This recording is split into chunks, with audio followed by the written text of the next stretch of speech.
Guys ఇప్పటి వరకు 2 పార్టులు చూసారు కదా. ఇది మూడో పార్ట్. చాలా చాలా ఇంట్రెస్టింగ్ ఉండబోతుంది. ఇక్కడే క్లైమాక్స్ కావచ్చు, ఎమోషన్స్ కావచ్చు, చాలా లవ్ స్టోరీ కావచ్చు, ఇక్కడి నుండే స్టార్ట్ అవుతుంది. ఇప్పటి వరకు మీరు చూసిన 2 పార్ట్స్ కూడా జస్ట్ అది శాంపుల్ మాత్రమే. ఇక్కడ నుండి ఇంటర్వెల్ అనమాట. ఇది చాలా చాలా క్రిటికల్గా ఉంటుంది. ఒక ఎమోషన్స్ కావచ్చు, లవ్ స్టోరీ కావచ్చు, సో ప్రతి ఒక్కటి కూడా ఇక్కడ నుండి స్టార్ట్ అవుతుంది. ఈ పార్ట్ 3లో ఏం జరిగింది ఏంటని తెలుసుకుంటే మాత్రం 100% అయితే మీకైతే ఫుల్ అవగాహన వస్తుంది. సో ఇక మొత్తం క్లైమాక్స్ కానీ ఈ సినిమా మాత్రం మీకు ఈ పార్ట్ 3లో అర్థమైపోతుంది. ఎక్కడ కూడా స్కిప్ చేయకుండా లాస్ట్ వరకు చూడడానికి అయితే ట్రై చేయండి. సో 2 పార్ట్లు జరిగాయి కదా, ఇది మూడో పార్ట్ అనమాట. ఇది మూడో పార్ట్లో మనవాడు ఏంటంటే చాలా కష్టపడి సోషల్ సర్వీస్ చేస్తూ చేస్తూ లాస్ అయిపోయి ల్యాండ్లు అమ్ముకున్న తర్వాత ఒక జాబ్ కొడతాడు. ఓకేనా, Indian army Assam rifle job కొడతాడు. అప్పటికే మనోడు గేమ్స్ ఆడుతూ తర్వాత సోషల్ సర్వీస్ చేస్తూ జాబ్ మీద ఇంట్రెస్ట్ ఉంది.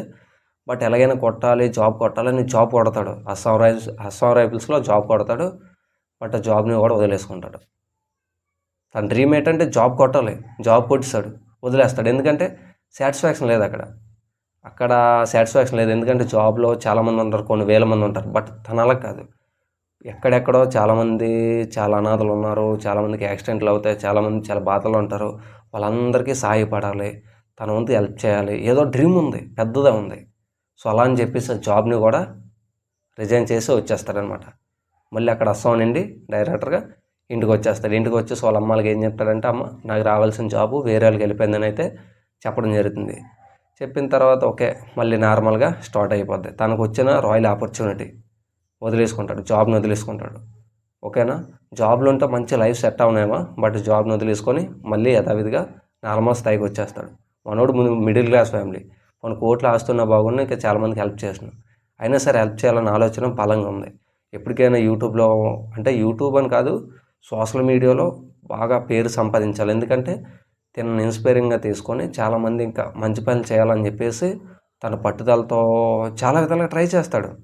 సోషల్ మీడియాలో చాలా విధాలుగా ట్రై చేస్తాడు. ఎన్నో హెల్పింగ్ వీడియోలు పెడతాడు. సో హెల్పింగ్ వీడియోలకి రీచ్ ఉండదు, అనుకున్న స్థాయిలో సక్సెస్ ఉండదు అనమాట. సక్సెస్ ఉండకపోతే వస్తుంది నమ్మకంతో చేస్తాడు. అక్కడి నుండి డబ్బులు తెచ్చి ఆ వీడియోలు ఈ వీడియోలు చేసి మళ్ళీ అట్టర్ ఫ్లాపులు. ఒక షార్ట్ ఫిల్మ్ తీస్తాడు, మళ్ళీ అట్టర్ ఫ్లాపు. అంటే ఏదైనా ఒక వీడియో వైరల్ అవుతే ఆ వీడియో నుండి కొంచెం పేరు వచ్చి మనీ వస్తే నెక్స్ట్ వీడియోలో జనరేట్ చేద్దామని మనోడు ఆలోచన. కానీ మనోడు ఆలోచన మంచిదే, బట్ చేద్దామని ఆలోచనలు ఏం చేసినా సరే ముందుకెళ్దాం ట్రై చేస్తే వెనక్కి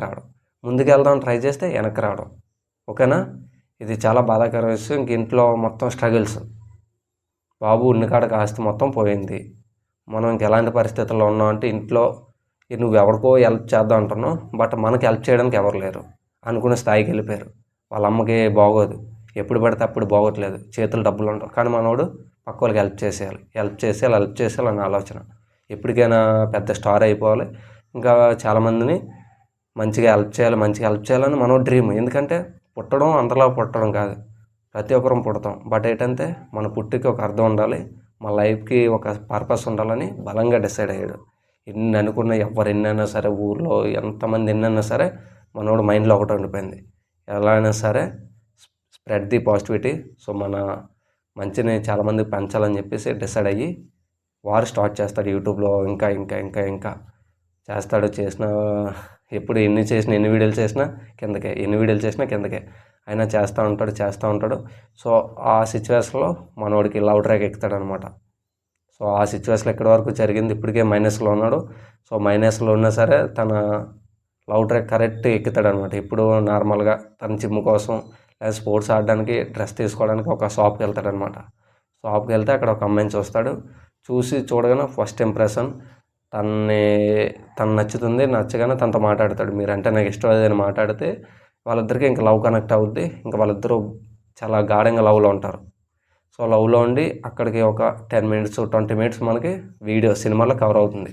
సో వాళ్ళ లవ్ జర్నీ మొత్తం స్టార్ట్ అవుతుంది. ఆ లవ్ జర్నీ కాస్త వాళ్ళిద్దరూ మ్యారేజ్ వరకు వస్తుంది. కానీ వాళ్ళ ఇంట్లో ఒప్పుకోరు, ఎవరు అమ్మాయి వాళ్ళ ఇంట్లోనే. ఎందుకంటే అబ్బాయి జాబ్ చేయట్లేదు కదా, ఏం చేయట్లేదు, ఒక మిడిల్ క్లాస్ అబ్బాయి కదా, నేను ఎలా చూసుకుంటాడు ఏంటని చెప్పేసి అవతల అమ్మాయి వాళ్ళ తండ్రి వాళ్ళు. కానీ అమ్మాయి వచ్చి ఆ అబ్బాయి కావాలని. మొత్తానికి ఎన్ని జరుగుతున్నాయి, అబ్బాయికి అయితే ఇవ్వకుండా వేరే వాడికి పెళ్లి చేసేద్దామని అయితే అక్కడ షాప్లో మనిపించేసి 6 months తర్వాత వేరే అబ్బాయికి ఇచ్చి పెళ్లి చేద్దామని అయితే డిసైడ్ అవుతారు. సో మొత్తానికి వేరే వాళ్ళకి సంబంధం కూడా ఒకే అయిపోద్ది.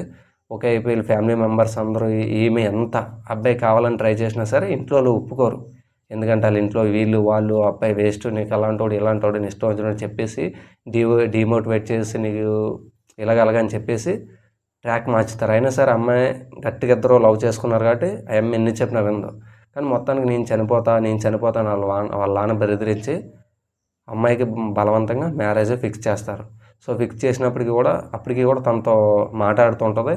సో మాట్లాడిన కొన్ని రోజులకి ఇంకా మొత్తానికి వాళ్ళ నాన్న చనిపోతాడని ఒప్పుకుంటుంది.